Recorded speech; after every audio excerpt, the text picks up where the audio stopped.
Assalamualaikum warahmatullahi wabarakatuh. Sahabat Hari, dimanapun Anda berada yang sedang nonton channel kesukaan Anda, favorit Anda, pasti menunggu-nunggu siapa sosok yang akan kita angkat, yang akan kita ulas terkait dengan satu fenomena tentang di Aceh.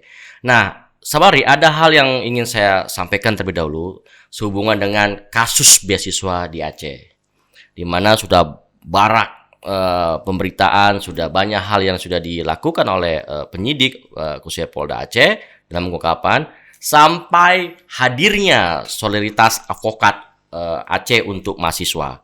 Nah, disinilah menariknya bagi saya untuk mengulas ya dalam tema kali ini bagaimana ending ya kasus beasiswa ini akan berakhir. Bersama saya telah hadir Erlanda Julian Saputra, salah satu advokat yang tergabung di dalam Solidaritas Advokat Aceh. Mari kita langsung sapa. Selamat malam, Bung. Selamat malam, Bung Aryos. Apa kabar? Ini malam-malam, sahabat Hari.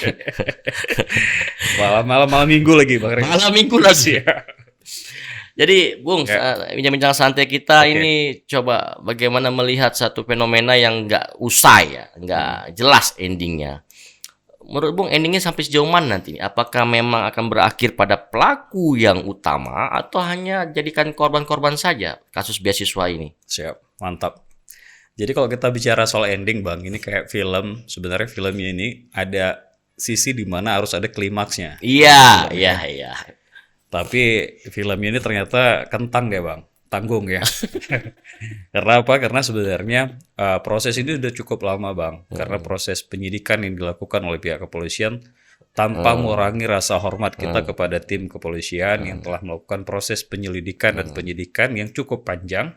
Dan akhirnya keluarlah lebih kurang sekitar 10 orang sebagai tersangka hari ini ditetapkan oleh penyidik Polda Aceh gitu ya, Bang. Tapi kita sayangkan karena kami solidaritas. Tersangka itu mahasiswa atau memang orang yang mengatur kasusnya atau ya istilahnya pemakai beasiswanya atau pengatur beasiswanya atau siapanya? Nah, alhamdulillah emang sampai sekarang belum ada mahasiswa yang ditetapkan sebagai tersangka, Bang. Oke. Jadi memang kalau kita lihat sekarang dari keterangan disampaikan oleh Polda Aceh, ya, ini kan tersangka 10 orang ini terdiri dari para pejabat dulunya di lembaga pengelola beasiswa, Bang, dan juga ada beberapa koordinator, yang dimana koordinator ini juga relevan, nama-nama mereka itu juga masuk dalam kami Solidaritas Advokat Aceh untuk mahasiswa. Pada saat kita buka posko, nama-nama mereka itu juga ada di dalam nama-nama yang dilaporkan kepada kami memotong uang kepada para mahasiswa, gitu kan. Kalau temuan dari posko sendiri, ada nggak pemilik pokir yang memang terlibat? Nah, ya ini memang dari tidak disampaikan secara langsung, tapi kita kan tentunya karena kita menghormati proses penyidikan ya. Tentunya proses penyidikan ini kita harusnya ya, karena kita meminta pada saat itu Polda Aceh melalui Pak Direskrimsus yang lama ya, kita minta untuk bisa ketemu ya. Kita datang untuk beraudiensi dan sebagainya, tapi kita nggak direspon, surat kita nggak direspon. Yang kita inginkan sebenarnya bukan ingin melakukan tekanan pressure publik adalah untuk menekan kepada pihak satu atau dua orang yang dianggap sebagai aktor ya di belakang daripada proses ini semua gitu ya. Tapi kami kepingin proses itu lebih transparan dan gitu akuntabilitasnya jelas gitu ya. Kenapa? Karena memang banyak pihak yang mengatakan mungkin nama-nama yang disebutkan gak etis kita sebutkan di sini ya. Karena proses penyidikan itu kan tentunya para penyidik memiliki alat bukti ya dan juga barang-barang bukti yang memang mengarah kepada pelaku tertentu gitu ya. Jadi memang kalau kita lihat dari kita sisir aja nih dari para koordinator itu pasti mereka berafiliasi ke salah satu partai partai pemilik politik, pemilik pokir dan sebagainya. Dan ini kita sayangkan hanya mereka yang kena gitu ya. Mereka yang terkesan pasang badan saja gitu ya. Jadi mereka kena hari ini sebagai tersangka, dikambing hitamkan lah ya. Dikambing hitamkan seperti itu. Dan memang ada dari proses, misalnya kita lihat di lembaga beasiswa sendiri ya, dalam hal ini BPSDM ya. Ada masa transisi sebenarnya dari LPSDM ke BPSDM ya. Dari lembaga ke badan itu ya. Sehingga ada 2 KPA yang kena ya dalam hal ini. Yang kita sayangkan ini kan proses administrasi ya sebenarnya ya, proses verifikasi.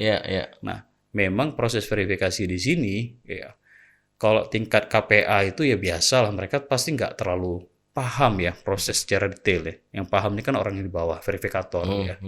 verifikator di sini juga terus terang aja, karena kondisi pokir di sini kan kita harus bisa sampaikan satu sisi bagus sebenarnya. Ada peran daripada anggota DPR untuk bisa menitipkan nama-nama tertentu dari daerah dapil dia misalnya. Ya, karena memang selama ini terus terang aja mungkin ada di daerah pemilihan dia orang yang berhak untuk bisa dibantu gitu ya, tapi memang nggak memiliki akses untuk itu. Jadi rekomendasi itu yang diperuntukkan untuk lembaga-lembaga seperti BPSDM dan LPSDM. Tapi yang kita khawatirkan kan dalam hal ini kan terkesan bahwa dari 400 mahasiswa yang disinyalir bahwa mereka adalah mahasiswa yang tidak berhak untuk menerima dan sebagainya, nggak sesuai dengan persyaratan dan sebagainya. Nah, saya maksudnya ingin mempergunakan logika bahwa mereka ini sebagai mahasiswa, selama kualifikasinya adalah seorang mahasiswa, dia masuk dalam penerima manfaat. Dia penerima manfaat memang ya. Dalam kanun memang kalau dia nggak berhak menerima, dia harus mengembalikan. Itu bahasa kanun ya. Mungkin itu yang dipergunakan untuk mencapai prestasi di penyidik untuk mengembalikan kerugian negara sebesar-besarnya gitu ya. Tapi di sisi lain gini Bang Rios, kita kan pakai logika misalnya gini ya. Maksud saya jangan disasar dulu si mahasiswanya gitu ya. Tapi yang disasar ini siapa nih? Ada dalam hukum pidana itu. Rangkaian proses aktor di atasnya dan sampai pelaksananya siapa ya? Nah itu. Liability crime, ya pertanggungjawaban pidana misalnya ada istilahnya ya. Jadi siapa nih directing mind-nya? Atau dalam hal ini mastermind ya, yang memiliki atau aktor intelektual lah bahasa yang lebih mudah kita cerna gitu ya. Nah, yang menyuruh para koordinatornya ya, yang mengkondisikan para koordinator yang saya eksekutor di lapangan ketemu mahasiswa ambil duitnya gitu kan. Nah, ini yang seharusnya ditelusuri. Nah, berani tidak kepolisian mengungkapkan hal itu? Nah, yang kita sayangkan adalah kalau kita lihat dalam proses ini kan, ya berapa rilis yang kita baca misalnya, itu kan terkesan bahwa karena tidak adanya cuman berdasarkan pengakuan, memang ini ya kelemahan kita pidana kita ini sebagai ultimum remedium, sebagai jalan terakhir, pengakuan ini belum bisa dikategorikan sebagai alat bukti. Gitu Bang. Iya betul. Nah kalau kita baca misalnya di KUHP pasal 184 ayat 2 misalnya, selain keterangan saksi, keterangan terdakwa, ahli, petunjuk, dan surat-surat ya, maka pengakuan tuh nggak bisa dikatakan sebagai bukti, sebagai evidence gitu ya, sebagai barang bukti gitu ya. Tapi paling tidak dalam hal ini, kalau kita ingin bisa menerapkan ya, karena kita harus baca pasal 1 angka 26 KUHP, itu menjelaskan bahwa saksi itu siapa yang disebut sebagai saksi. Dia yang bisa merasakan, dia yang melihat ya.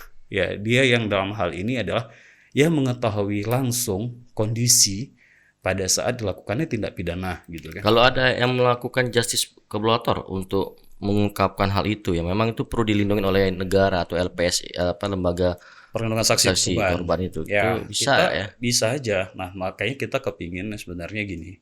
Proses penyidikannya udah dilakukan dan memang endingnya nggak sesuai dengan harapan misalnya.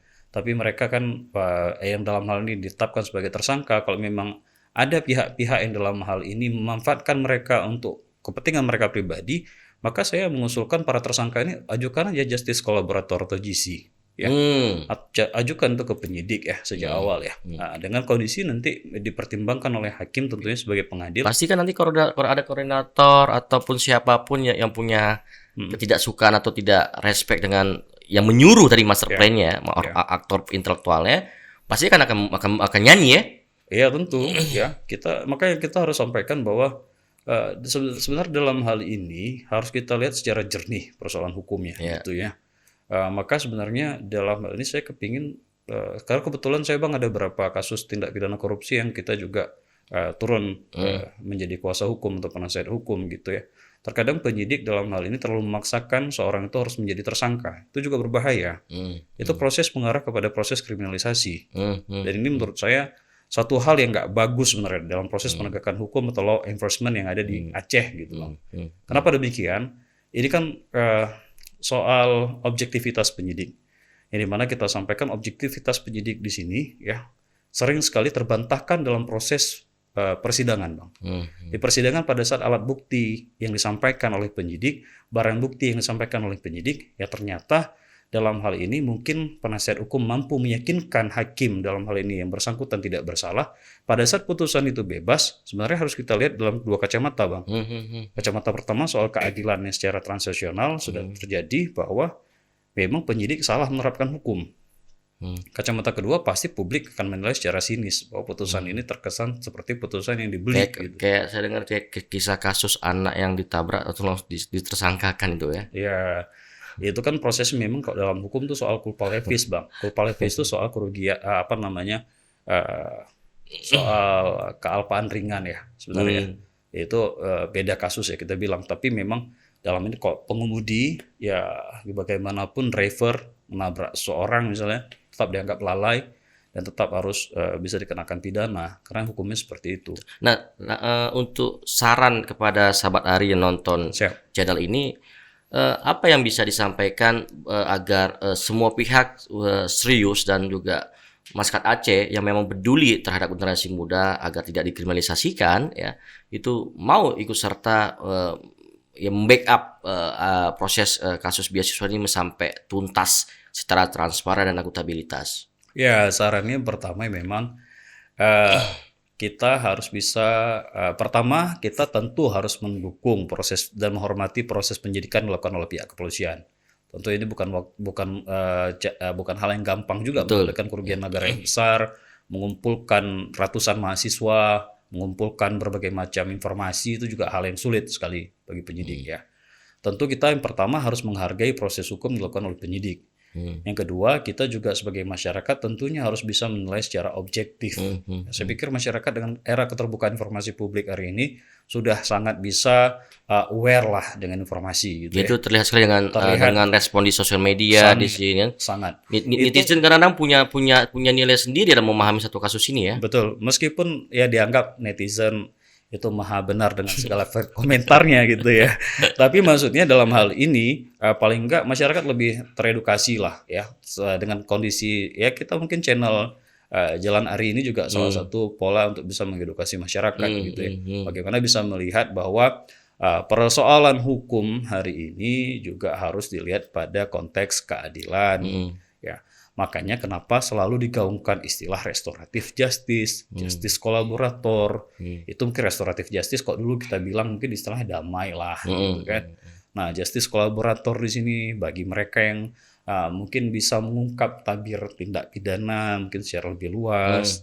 Dia akan dapat dispensasi keringanan hukuman dan sebagainya. Ini kan cara-cara sebenarnya yang membangun kesadaran. Kesadaran sebenarnya, Bang. Nah, lantas kalau sudah ada bangun kesadaran, terkadang kan ingin ikut partisipasi dalam hal umpamanya mengetahui informasi sekecil apapun terkait kasus beasiswa. Ini kan juga penting sehingga menggugah kesadaran kan juga butuh keberanian kan gitu. Apalagi orang terkadang takut tadi bahasanya dikriminalisasikan yang kadang-kadang kita nggak tahu bagaimana ujungnya kasus ini kan, ataupun ketika ingin niat baik ternyata salah dalam hal penilaian mereka. Dan hal ini kan menjadi satu dilematis dalam hal proses hukum yang berlaku di Indonesia. Ini bagaimana kacamata yang melihat ini? Iya, tapi gini juga, kita sebagai masyarakat tentunya jangan juga terlalu cepat percaya dengan sumber pemberitaan yang mungkin belum tentu kredibel gitu ya. Ada aja pihak dalam hal ini memanfaatkan situasi untuk bisa menurunkan misalnya kepercayaan kita kepada institusi kepolisian sudah bekerja secara baik gitu ya. Mungkin aja gitu ya. Tapi dalam hal ini masyarakat menurut saya ya nggak perlu takut selama yang bersangkutan itu merasa benar menyampaikan pendapat. Tapi ada cara-caranya, ada tata krama yang harus bisa dipergunakan seperti itu ya. Jadi kalau kita misalnya memberikan komentar, ingin melakukan penilaian terhadap kinerja dari pihak kepolisian, nggak mesti juga kita itu mungkin menyampaikan umpetan kita, mungkin mana tahu Bang. So, mungkin dia punya punya sejarah masa lalu pernah ditilang mungkin sama polisi. Jadi saking kesalnya dia, jadi ini nggak objektif lagi ya. Dengan proses kayak gini pun ada komentar yang jelek gitu ya. Penyidik bisa aja. Ya memang terkadang kan kita kan butuh kepastian ya. Artinya masyarakat Aceh dengan kasus beasiswa yang sudah lama ini kan cenderung nggak jelas bagaimana endingnya tadi yang saya tegaskan di awal kita bincang-bincang. Makanya muncul apatesi dari pihak masyarakat kepada aparat penegak hukum. Nah ini kan menjadi PR besar juga untuk memperbaiki citra kepolisian kan, sehingga nantinya betul-betul dianggap oke, polisi sudah on the track, sudah punya jalan yang benar, sudah memperbaiki kinerjanya. Lantas tentunya ini kan tidak mudah untuk dilakukan karena berbenturan aspek muatan politis, kebenturan aspek lainnya yang itu kita nggak tahu di belakang layar seperti apa. Nah, ini gimana cara melihatnya? Ya, saya terus terang dengan supremasi hukum negara Indonesia menempatkan Indonesia sebagai negara hukum pasal 1 angka 3 gitu ya. Sebenarnya menerapkan posisi hukum itu lebih tendensi lebih besar secara superior daripada politik gitu ya. Berarti kita beranggapan bahwa politik itu nggak penting gitu ya. Yeah. Bahwa memang penting di satu sisi kita menjaga stabilitas politik. Tapi dalam hal ini penegakan hukum menurut saya itu merupakan hal yang utama harus ditegakkan gitu ya. Biar ada istilahnya, negara ini ada koridor. Ada istilahnya bahwa tegakkanlah hukum walaupun negeri ini Fiat justitiar wat caelum, tegakkanlah hukum meskipun langit akan runtuh. Itu dia yang maksud saya. Itu dia memang, barang yang masuk. Ya, memang itu sebenarnya perumpamaan meskipun dianggap sebagai kiasan ya para pemikir filosof hukum, tapi itu fakta Bang, bahwa memang untuk menegakkan keadilan itu memang hal yang sulit gitu ya. Makanya sebenarnya ini tantangan untuk kepolisian kita, berani nggak gitu. Nama udah ada kok, gitu kan, nggak perlu kita sebut lah, kita sebut ntar kena pula ITE kita, ya kan, nama udah ada kok. Ya tinggal nanti kalau memang prosesnya itu memang terbukti mereka ada, ya kan, bukti-buktinya ada, kan kita punya pengadilan. Iya. Ya kan. Ya sekarang tuh yang sayang bukan apa Bang, ini para kepala dinas mungkin udah pensiun nih posisinya, ya.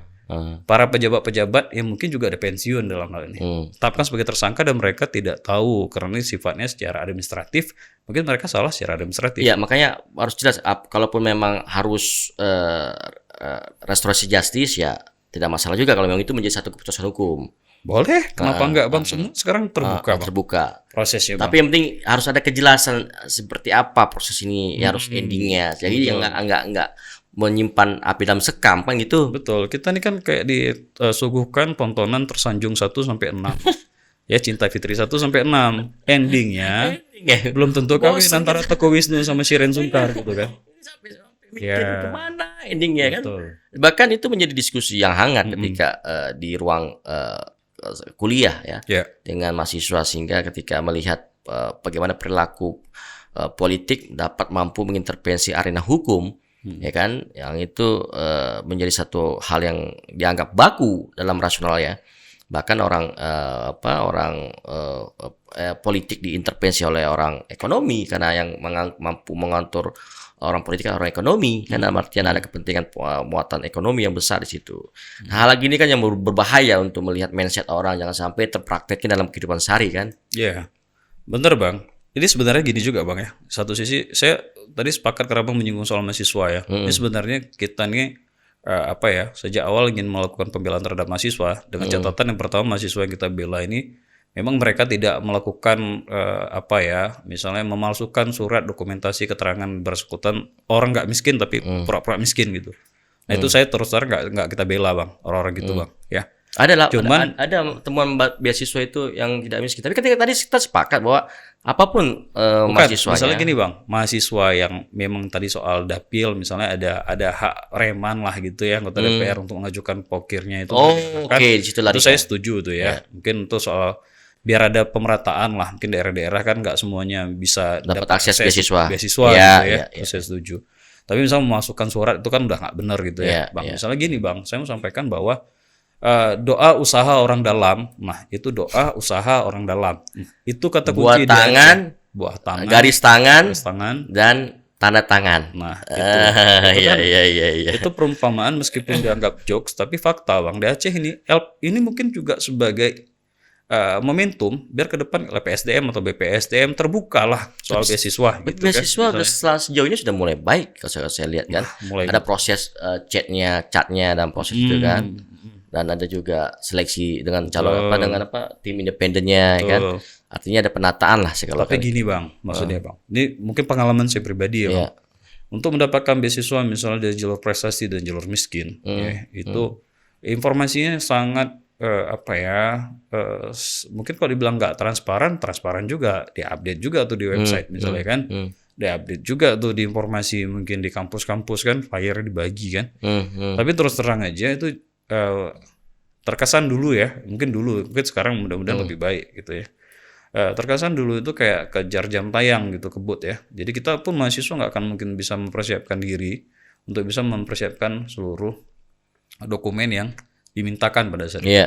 Dan ujung-ujungnya Bang, kalaupun diajukan Bang, saya terus terang ada teman saya dulu, cum laude kebetulan, perempuan pula namanya, tapi nggak mungkin saya sebutkan di sini. Yang bersangkutan nggak dapat gitu beasiswa LPSDM, ya. Karena apa Bang? Karena soal orang dalam nih. Terus terang ini sebenarnya membuka tabir untuk memperbaiki kinerja pemerintah Aceh terutama ke depan dalam hal ini penyaluran beasiswa itu biar lebih pengelolaannya ya. Lebih benar gitu. Artinya tapi ya secara objektif mengakuin ada perbaikan ya dalam tentu. Makin saya juga sebenarnya optimis lah ya kalau sebenarnya ke depan ini akan lebih baik dengan kondisi-kondisi seperti ini. Dan juga ini juga terus terang aja menampar sebenarnya Bang, menampar wajah pendidikan kita sebenarnya. Terus terang aja Bang, pada saat ini kami sampaikan, kami gaungkan itu media-media nasional juga menyambut itu ya. Kenapa? Karena agak aneh logikanya gitu. Meskipun memang satu sisi mereka nggak tahu bahwa ada kanun tentang BPSDM itu yang mengharuskan di pasal 29 atau pasal 20-an bagi mahasiswa yang tidak memenuhi persyaratan itu harus mengembalikan misalnya ya uang yang sudah dia terima misalnya, itu kan bagian bentuk daripada pertanggungjawaban lah kita bilang. Makanya sebenarnya satu sisi langkah polisi benar juga, ada benarnya juga Bang gitu kan, untuk mengembalikan kerugian negara gitu kan. Tapi di sisi lain misalnya kita pakai logika, di sini ada menarik ini. Ini menarik Bang. Logikanya misalnya ada orang terima bansos ya. Terima bansos terus barangnya apa aja nih? Ada gula, ada beras, ada sirup dan sebagainya gitu. Baru tersangkakan lagi. Nah, maksud saya gini Bang, itu memang peruntukannya sudah jelas. Kalau misalnya beasiswa ke mahasiswa, bansos itu ke masyarakat miskin. Beneficiarisnya sudah jelas. Gitu kan. Nah, kalau seandainya kan dalam hal penyaluran ada bermasalah, dalam pembelian spek ada bermasalah, itu yang kena siapa Bang? Bukan dari penerimanya orangnya. Bukan si penerima orangnya Bang. Nah, harusnya pakai logika itu dong Bang. Maksud saya. Ya, sebagai karena gini Bang, terus terang Bang, dari nama-nama yang masuk itu udah ada yang justru ada yang dosen, ya, ada yang anggota DPR, anggota DPRK lagi. Itu kalau namanya kesebut misalnya kan, diproses misalnya kan, masa harus di PAW gara-gara proses beasiswa? Maksud saya kan nggak lucu. Nah, dan nilainya terlalu sadis. Misalnya S2 35 juta, yang terima cuma 2,5 juta, 32.500.000 dipotong. Itu kan potongan yang sadis Bang. Nggak manusiawi lah ya. Manusiawi, orang yang tinggal terima duit pre ya pasti. Pada mijo 5 juta kakak terima mantan pada Hana. Ya udah aku terima aja, pada nggak ada. Itu gitu yang kan, terjadi Bang. ya. Itu yang terjadi kondisinya Bang. Jadi sebagai penutup bincang-bincang di Sahabat Ari, seberapa yakin ending ini akan terselesaikan? Seberapa yakin? Ya pastinya 100% kita yakin dengan penyidik ya.